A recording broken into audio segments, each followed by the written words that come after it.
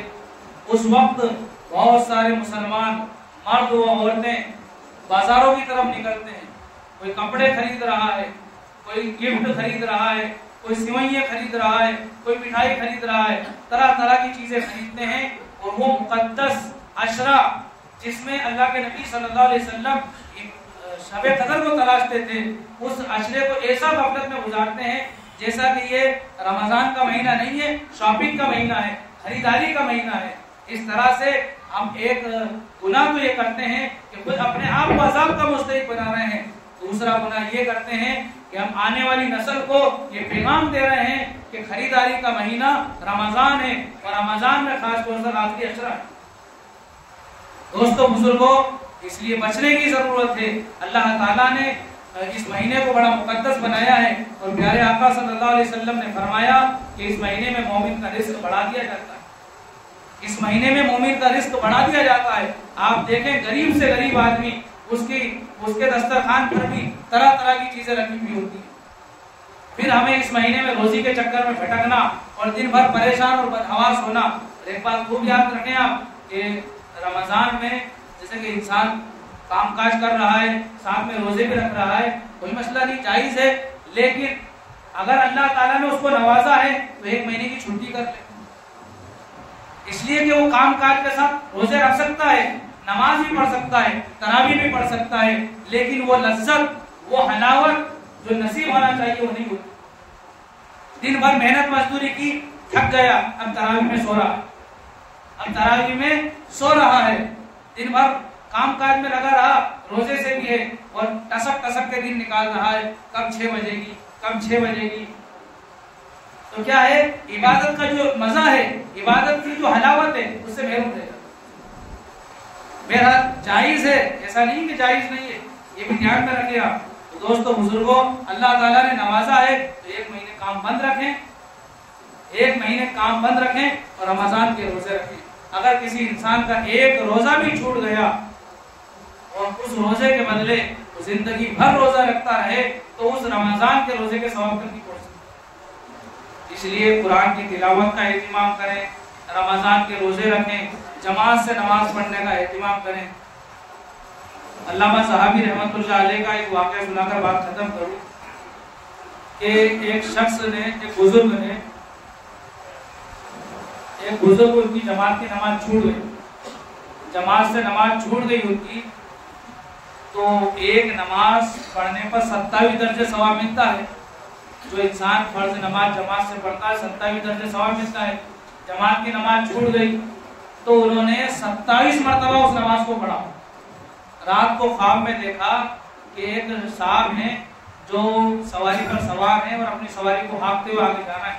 دونوں کے پاس ایک جیسی سواری ہے اور یہ بھی سواری کو ان کے برابر کرنا چاہتے ہیں لیکن برابر نہیں کر پا رہے ہیں.